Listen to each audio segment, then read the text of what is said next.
All right, good evening, everyone. Sorry, Baruch Hashem, a lot going on here tonight. Schus Baruch Hashem to be able to continue in our shir this evening. Begin by thanking all of our sponsors for tonight's shir.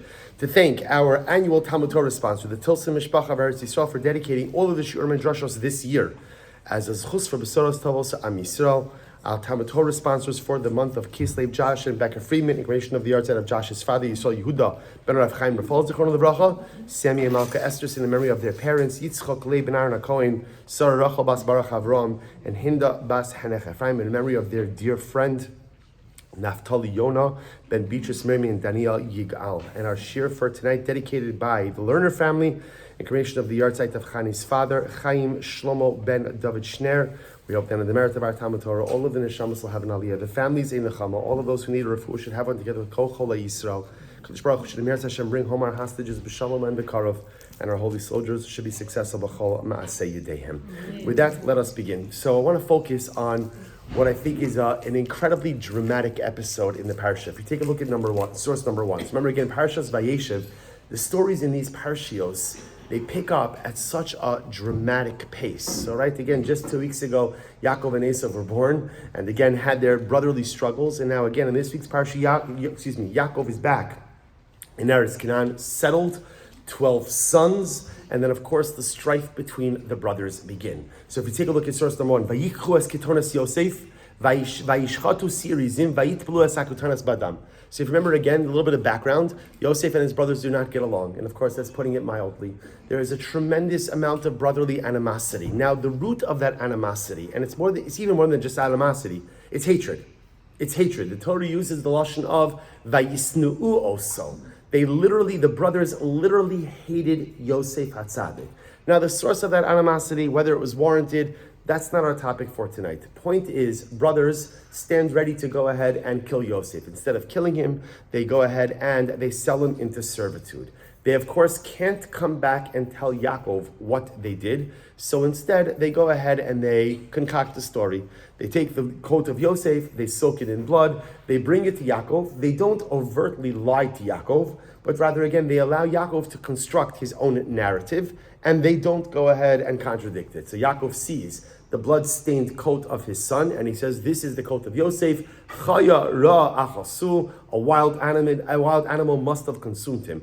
Vayikra, pasuk source number one, pasuk lamed daled. Vayikra Yakov simlosov, vayasem sak b'masnav, vayisabel al bino yomim rabim. Yaakov Avinu tears his clothing, put on sackcloth, and mourned for his son for many days. Vayakumu kol banav v'chol banosav lenachamu. All of Yaakov's sons and daughters rose up to try to console him. Remember again, each of the Shvatim, each of the tribes, was born with a twin sister. So Yaakov Avinu again had sons and daughters. Some say it was those daughters, others say it was his daughters-in-law. His family gets up to try to console him. Vayima'ein lihisnachem. But Yaakov was unconsolable. Vayomer ki ered el b'nei Evel sha'ola vayevch oso aviv. So Yaakov Avinu says, I will go down to my son to the grave mourning. I will go down to the Sheol, to the depths, mourning for my son. And Yaakov continued to perpetually mourn for his son. And again, this mourning went on for over 20 years until he finds out later on that, of course, Yosef is alive and well, Viceroy in Egypt. So remember, as we've been asking over the last couple of weeks, when it comes to these stories, we always have to ask ourselves a basic question, which is why? The Torah is not a storybook, right? The Torah is not here to convey to us familial information. The Torah is not here to convey to us biographical information. Stories are only brought down because of their moral, ethical, or legal implications. So we understand again that the events between Yosef and the brothers are of crucial importance. But why does the Torah have to tell us about the profound mourning of Yaakov Avinu? Yaakov is upset. Yaakov is depressed. Yaakov is sad. Yaakov says essentially, I'll never be happy again. Why does the Torah have to go into such incredible depth regarding the mourning of Yaakov Avinu? See, interestingly enough, the Gemara understands there is something fascinating. The Gemara says in number 2, Al tifku lameis ve'al tenadulo. So the Gemara quotes the pasuk from Yirmiyahu HaNavi, where Yirmiyahu says, Al tifku lameis ve'al tenadulo, weep not for the dead, neither bemoan him. So the Gemara says, Al tifku lameis, what does it mean when Yirmiyahu HaNavi says, don't mourn for the dead? How can you tell a person don't mourn for the dead? Rather, yoser midai al tenadulo, yoser mikashir. Do not excessively mourn. So it could very well be that what the Gemara is highlighting over here is from Yaakov Avinu we are learning what not to do. There's a way to mourn. Judaism has a script for everything, including mourning. So there is a way to conduct one's self in the midst of Avelos. And the way one does that is to maintain a level of control, to maintain a level of self-discipline, to maintain a constant emunah. One doesn't lose themselves in their grief. And therefore, it sounds like what the Gemara is saying over here almost is that the Torah is teaching us from Yaakov Avinu almost what not to do. This level of excessive mourning is not something we do in Yiddishkeit. Ha Ketzad. So the Gemara says, so how should you mourn? Shlosh yamim lebechi, 3 days for crying. Shiva lehesped, 7 days for eulogies. Shloshim legiutz letispores, and then another 30 days for prohibitions. Now, leaving aside that the amounts that the Gemara is highlighting over here don't have to be exact, but the point that the Gemara is making over here is that everything has a measure, right? Everything ultimately, again, has to be done with some level of precision. So, Mary, Shefla, can you do me a favor? Just go and close that door to the back of rooms 2 and 3. Thank you, Shefla. Thank you. So everything is done ultimately, again, with precision. And therefore, the Torah is telling us that Yaakov Avinu perhaps mourned too much. Now, there's a lot of reasons why Yaakov Avinu mourned too much. Rashi in number 4 points out here something amazing. Rashi says, "Vayimayli isnachem." Ein adam yochel lekabel tanchumin alachai v'saver shemes. Remember again, there's a good reason why Yaakov Avinu could not stop mourning, right? Why? Because again, interestingly enough, HaKadosh Baruch Hu programmed us with this fascinating thing. This ability to go ahead and essentially move things from the consciousness to the subconscious. When a person encounters loss, a person assumes that loss is going to be primary on their mind for the rest of their lives. And then something amazing happens. You never forget your loved ones. You never forget the loss. The loss is always there, and the loss is always a part of you. But it's almost as if it goes like from the frontal lobe a little bit into the subconscious. But thank you. But that's only something that happens with the dead. Why wasn't Yaakov able to stop mourning over Yosef? Why not? He was alive. So therefore, again, amazingly enough, Yaakov Avinu steeped in this profound sense of mourning. Steeped in this profound sense of ongoing mourning that he's unable to go ahead and get out of. And amazingly enough, Rashi points out why? Because Yosef was alive. And therefore the internal mechanisms that allow us to move forward in life were not able to really go into effect over here because Yosef was still alive. Okay, the Sforno writes over here, number 5, something amazing. The Sforno writes, he says, "Vayimoyle isnachem ma'an l'shmoa divrei tanchumin k'dei shlo lahavir daigo milibo." So interestingly enough, so the Sforno says, Yaakov Avinu refused to be consoled. Now that's interesting, by the way, right? If you notice the lashon over here, it doesn't say Yaakov wasn't consoled. Rather, what does it say? He refused to be consoled, right? Which means what? He prevented himself. He would not allow himself to experience consolation. Now, what does that tell you? That consolation was possible, but he refused to avail himself of that. So the question is, why? And the Sforno goes on and he says, "Vayomer ki ered el b'ni evel sha'ola," because Yaakov Avinu said, I'm gonna mourn for the rest of my life. Kibel alov avelos l'chol yamav mipnei she'ira hatakala al yado sheshalach es Yosef el achiv. Oh, so now the Sforno gets into the kishkas of this. Why is Yaakov Avinu inconsolable? Why won't Yaakov Avinu accept any level of consolation? Why? It wasn't just that he lost his son. He felt that it was his fault. Why was it his fault? So the Sforno says, because remember the story. You write, the brothers are out shepherding their flocks in Shechem, and Yaakov sends Yosef to check on his brothers.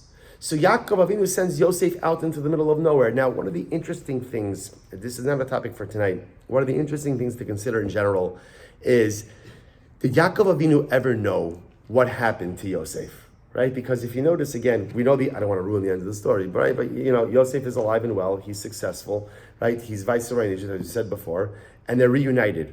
And the one thing you would think that Yaakov Avinu would have asked Yosef was, how did you get here? Right? In other words, the last thing I have of yours was your blood-stained coat. So just explain to me how you got here. So there's a big machlokes on Mefarshim, a big dispute amongst the commentaries, whether or not Yaakov Avinu ever knew what the brothers did to Yosef, or that he never found out. And if he didn't find out, was it because that Yosef never told him? Or maybe because, sometimes in life, you actually don't want to know what the truth is. And maybe Yaakov just did not want to know what happened to Yosef, because whatever it is, he knew that it would incriminate his other sons. In any event, the Sforno says something amazing, that Yaakov Avinu felt at fault over here. Why did I send Yosef all alone into the wilderness? Why did I send him all alone into the fields? He's one boy, his brothers weren't with him, he was all alone. This is my fault. Now the truth is, and if you take this a little bit deeper, and if Yaakov Avinu had his suspicions that maybe the brothers did something to Yosef, Yaakov also knew the state of tension between the brothers and Yosef. He knows that, right? How does he know it? Because at the beginning of the parsha, what happens? Yosef goes in and tells his dreams. And what's the brothers' reactions to the dreams?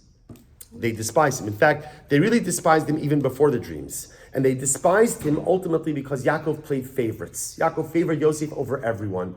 The brothers despised Yosef because he was Yaakov's favorite, and they despised him even more after all of his dreams. And says the Sforno something amazing. Yaakov Avinu is walking around with a bucket of guilt. A bucket of guilt. And he cannot offload it. It's not just that my son died. It's not just that I lost my child, which is overwhelmingly tragic and in and of itself difficult to move forward from, but it's my fault. It's my fault. And the Sforno understands, because it was his fault, this is why he refused to be consoled. Some people don't believe that they deserve consolation. Just like some people don't believe that they deserve forgiveness. Yaakov Avinu felt, I don't deserve to be consoled. After I shirked my responsibility for my child, right? What's a parent's sole obligation for their child? The core obligation is to protect our children. Now, every parent also knows, I can't protect my child from everything, right? I wish I could, but I can't. And Yaakov Avinu, says the Sforno, is saddled with this overwhelming guilt that this was all me. So again, all fascinating interpretations. But I'll share with you one more. In number 7, Rav Sarusky in the Aznai Torah says something amazing, and he gives a very novel interpretation. He writes, so if you look back at number 1, just go back to the pasuk for just 1 second again. The pasuk says, Vayakumu kol banav v'chol benosav lenachamo. All of his sons and daughters got up to console him. Vayimoin lehisnachin. He refused to be consoled. Vayomer ki ered el b'ni evel sha'ola. I will go to my son, I'll go to the grave mourning. Vayevch oso aviv. And his father cried. His father cried for him. So the Aznai Torah of Saruskin points out that last phrase seems to be so strange. It already told us he was mourning. Why do you have to say that his father cried over him? And listen to what Saruskin says in number 7. He says, Vayevch oso aviv is not a reference to Yakov. It's a reference to Yitzchak. Yitzchak Avinu was still alive when Yosef went missing. And Yitzchak, a father, saw his son Yakov suffering so traumatically and so terribly that not only was Yakov in a constant state of mourning, but Yitzchak was mourning over his son Yakov. What a compounded tragedy. So Yosef, as far as they know, died a violent death. Yaakov Avinu is inconsolable, and there's nothing worse for a parent than seeing their own child in an inconsolable state. So Yaakov's inconsolable, Yosef is gone, and again, Yitzchak is a mess because of the state in which he sees, the emotional state, the emotional disrepair in which he sees his son Yaakov. These are all incredible, and all overwhelming insights. But the truth is, we're still left with our core question about why is it here? Why is it here? Right? In other words, remember, stories, everybody loves Vayeshev, right? Let's be honest. Vayeshev is the favorite of all the Chumashim. It's okay, I said it, you don't have to say it. Right? It's the favorite. The stories are great. They're so profound. You get to see family dynamics. It's also very assuring to see that your family is not the only dysfunctional one, right? But Lamaisa, again, dysfunction was part of all families from the beginning of time. It's very affirming. But at the end of the day, what am I learning from this? So Yaakov Avinu was inconsolable. Thank you. What's the message? In other words, what am I, the reader, supposed to take with me from this episode? So I want to share with you something absolutely amazing. If you take a look at source number 8, there is an incredible book by Dr. Maurice Lamb, Zichron Livracha. Now, everyone knows the first book of Rabbi Lamb's, which is The Jewish Way in Death and Mourning. Now, but what people don't realize is Rabbi Lamb actually has a second book also called Consolation. It is an incredible and overwhelming work. The truth is, The Jewish Way in Death and Mourning is incredible. You know, it's always interesting that generally, when do we learn about Avelos? When we're in the midst of it. So I've always felt like it doesn't, and we do that purposely. People are very touchy about learning Avelos before they have to. The only problem with learning about Avelos or waiting to learn about Avelos until you're in the midst of it is you're not prepared. You're not prepared. It's kind of like learning the halachos of Pesach on Erev Pesach, right? Imagine again if somebody gave you the guide to kashering your kitchen on Erev Pesach. It doesn't quite work. There are certain things in life that need an incredible amount of preparation. How to deal with loss and the ripple effects of loss is enough to derail a person from life. A person has to be prepared. But in any event, Rabbi Lamb writes a different book called Consolation. And he says something absolutely amazing. He says, in bereavement, source number 8, there's much more to this than what we're going to do here tonight, but I think this is a profound piece and has an incredible tie into the parasha. He says, in bereavement, people experience different levels of acceptance at different points in the process. Acceptance does not imply that we like what has happened, nor does it mean that we forget our loved one. It means that we appreciate the magnitude of what has happened, that we know that our lives will never be the same, that we must learn to live with our loss and to accept the reality of the person who has been lost, both for the good and the not so good. To accept means to realize fully that this tragedy has happened to us, unreal as it may seem, that God has decreed it, that it is utterly irreversible, and that no amount of imagination or hope could ever bring the dead back to life. That life has changed forever. That rebelling against that change will be of no avail, and that we must allow the pain of absence to flow through us. So I just want to point out, by the way, just so you understand, the profundity of what Rabbi Lamb is writing over here is not just about death. It's life. It's life. Everyone has moments in life where you experience loss. People experience loss from all kinds. Yes, sometimes loss comes in the form of death. Sometimes people experience loss. You could lose a career. You could lose a friend. You could lose a relationship. You could lose a way of life. You could lose so many different things throughout life. So what do you do in the wake of loss? So it's interesting because often what people do is people resist. They resist the reality of the loss. They do not want to give into the idea that the life that I have is different than the life that I wanted for myself. And so they resist and resist and resist. And where does all of that resistance get you? Where does it get you? Absolutely nowhere. Just profoundly frustrated and utterly exhausted. Rabbi Lamb writes, and this is such incredible godless, is the most important thing with dealing with loss. And that's why I said loss, however you're going, whatever type of loss you're dealing with, is accept it. Accept it. I mentioned this before. There's an interesting halacha in Shulchan Aruch. The halacha says in Hilchos Avelos that a mourner is not allowed to say, I wish I could change these circumstances. Right? I would give anything to change this. Now, it sounds so strange, because what is the most natural thing for a mourner to say? I wish I could change this. Right? Why does the halacha forbid it? Why does halacha forbid it?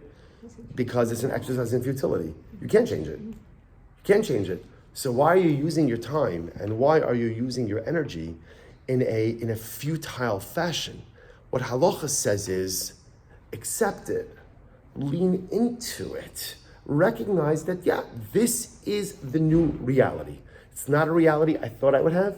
It's not the life I thought I would have. It's not the circumstances I thought that I would find myself in, but this is it. This is what I got.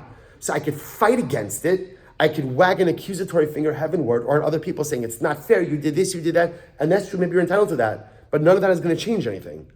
Instead, the best way to deal with quote-unquote loss or adversity is accept it, lean into it, Accepting means that we are willing to relearn reality. This to me is like the most incredible thing. It means that we understand that at some point we must end our impossible wish that the person we loved will return.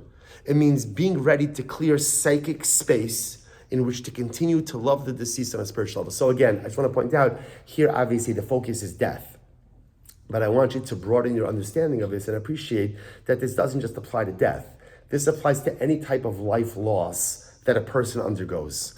Unblocking. So again, this idea, you can underline these, the sheets are yours. Accepting means that we are willing to relearn reality.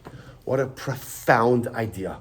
What a profound idea. How much time do we spend being angry that life didn't go our way? How much time do we spend being upset that things didn't exactly materialize the way we had dreamed it or thought it? Okay, and where does that anger, where does that frustration, where does that disillusionment get you? The answer is nowhere. Gets you absolutely nowhere. Acceptance means, this is what I got, and then how do I maximize the circumstances I have been giving? Look at the next section, unblocking a path to healing. As a philosophy for mourners and others learning to live with pain and frustration, the idea of acceptance can be a powerful healing tool.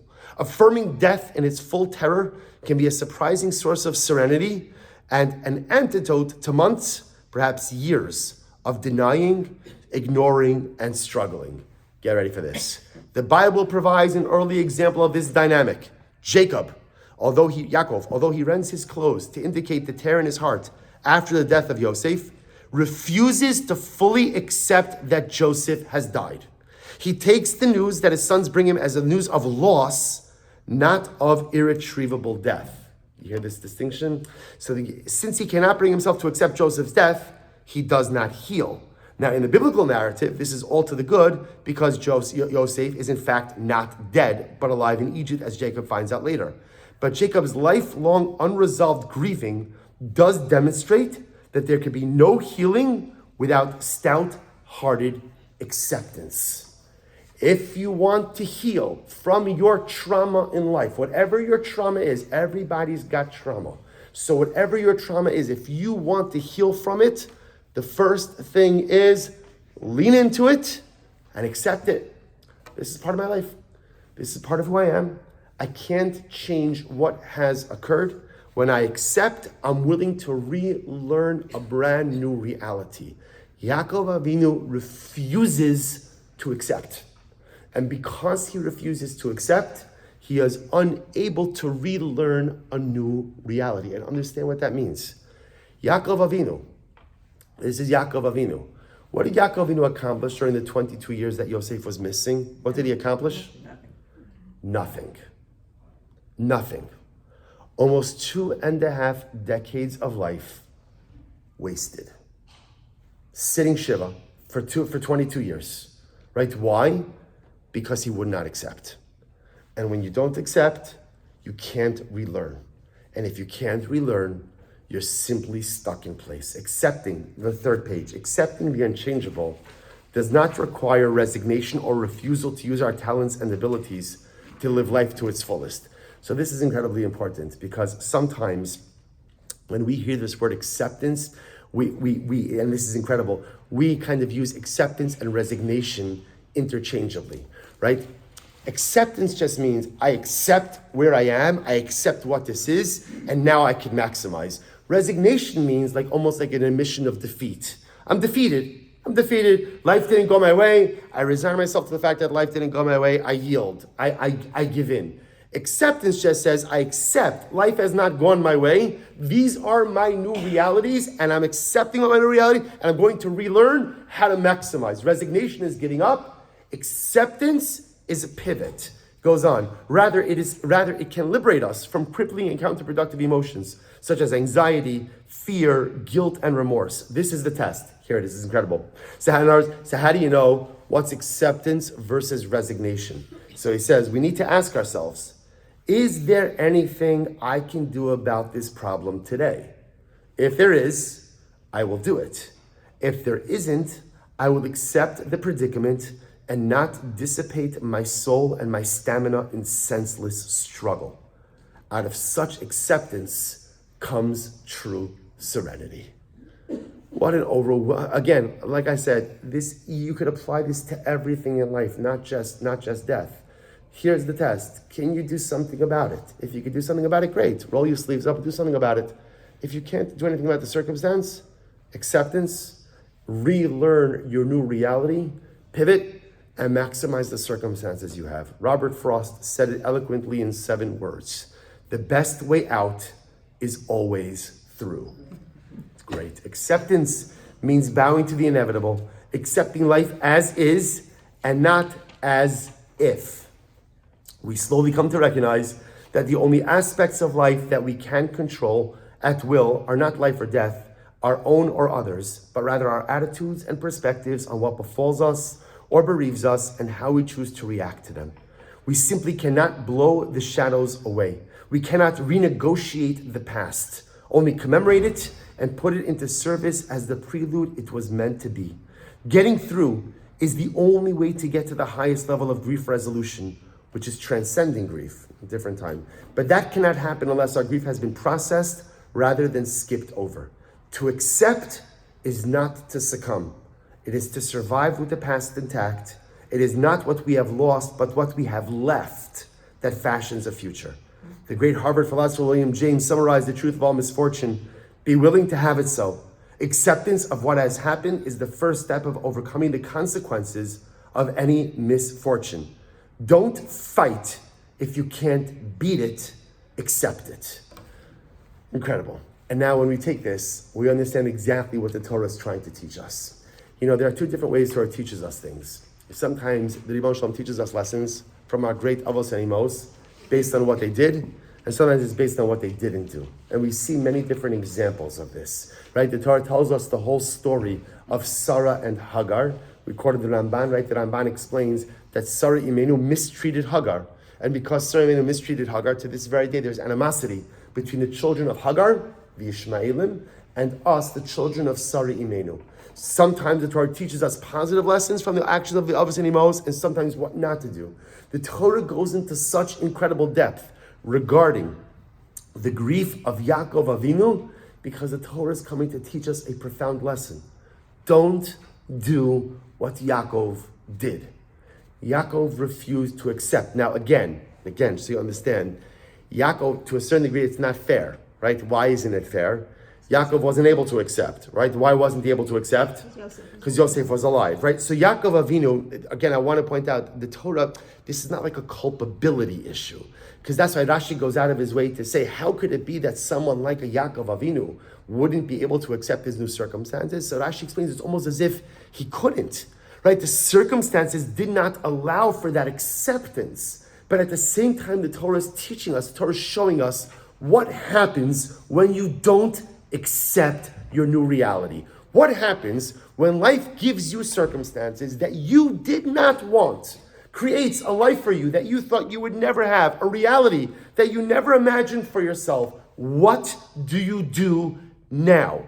What do you do now? So you have 2 choices. You could refuse to accept it, and what happens then? You're just stuck in this struggle of non-acceptance. And you can't move forward because you're refusing to accept what is. Or, I could accept. And once I accept, I recognize these are my circumstances, this is my reality, and I could relearn to live life a different way. Yaakov Avinu loses out on 22 years of his life because he refused to accept. And by the way, if you fast forward a little bit, you'll notice something amazing. I didn't put this on the sheet, but you know, in a couple of parashas from now, when Yaakov is reunited with Yosef, and you remember again, Yosef brings him to meet Paro, and Paro asks Yaakov, right, how old are you? But it wasn't like, how old are you? It was like, how old are you? Like, in other words, Yaakov Avinu looked ancient. He looked ancient. And Paro thought he was so much older. And Yaakov Avinu says his age, and he says, my days were mu'atim v'ra'im. They've been few and they've been bad. Now, by the way, you never hear of any of the other Avos and Imos ever describing their life as bad. And each of them had their own bumps in the road. Each of them, right? Sarah Imenu was barren for the overwhelming majority of her life. Until 90. Barren. Never did Sarah Imenu ever utter a negative word about her life. Avram Avinu loses his life partner, we're willing to sacrifice his son Yitzchak, never a complaint. Rachel, Rivka, interestingly enough, Leah voices pain. And it's pain about her marriage, right? And her pain about her not feeling loved by her husband. But no one ever says anything like, my life is bad. Yaakov Avinu was the only one who described his life as being bad. And it's interesting, why him? Why did the challenges get to him more than anyone else? And the simple answer is because out of all the avos and imos, it's interesting, right? Go back to Leah Imenu for just a moment. Remember again, if you look at Leah, right? What's the most painful thing about Leah Imenu's life? What's so painful? Let me say it differently. Where do you see the most acute nature? What is the most acute manifestation of Leah Imenu's life pain? The Judaim? No. I'm sorry? Not, but where do you see it? Where do you see her pain most acutely? I'm sorry? It wasn't the choice. Right, but where do you see it manifest itself? You see it manifest itself in the way that she names her children. Remember again, the birth of a child is a happy thing. Is a happy thing. She names her first son Ruvain. Right? What does Ruvain mean? Ra'ah Hashem ba'ani. Hashem has seen my suffering. It's a really strange name for a kid, right? A really strange name. So where did Ruvain come from? Oh, my mother really felt unloved. And it's a really, Shimon, Shema Hashem calling ya. Hashem heard my suffering. Levi, Hapam Yilav, maybe my husband now will love me. But it's interesting. You get to son number 4, Yehuda. What does Yehuda mean? Hapam Oda es Hashem. This time I will thank Hashem. What does that mean? What happened in Leah Imenu's life? What happened? Acceptance. Leah Imenu also struggles with the fact, right? What person, in general, it's always fascinating. You always see, as much from a biblical perspective, that polygamy, having more than one wife was permitted. One thing you see about all polygamous marriages was they never work. Right? Which makes sense. There's no way it could possibly work and create something functional. Right? So it's understandable that Leah, again, remember, in all fairness, Yakov never signed up to marry Leah. He never wanted to marry Leah. She said, I'm sure she'll make a great sister-in-law, right? But he never had in mind that she was going to be his wife. In fairness to Yaakov Avinu, nor do we ever find that Yaakov Avinu goes ahead and ever did anything bad to Leah, right? Remember, again, a lot of Leah's feelings about her marriage were internal. It's about how she felt because, again, it's understandable. Leah knows that her husband didn't want to marry her. Leah knows that the only reason she was married to Yakov is because Yakov was tricked into marrying her. That is a heavy burden to live with day in and day out. So you want to talk about a person whose life didn't go according to plan, right? And contrast this, right? Avram was so devoted to his wife Sarah that Avram Avinu was ready to remain childless than to take another wife, right? Avram didn't suggest Hagar. It was Sarah who said, you have to marry Hagar. Yitzchak, despite all the years of infertility, would never take another wife besides Rivka. And so again, this is the chain. So now Leah is this woman who's foisted into a life that she chose it, she actively went in, but it certainly did not end the way that she wanted it. Really, and by the way, it never turned around for her. The Leah Imenu narrative is a tragic one. Leah never had the life she wanted. Never.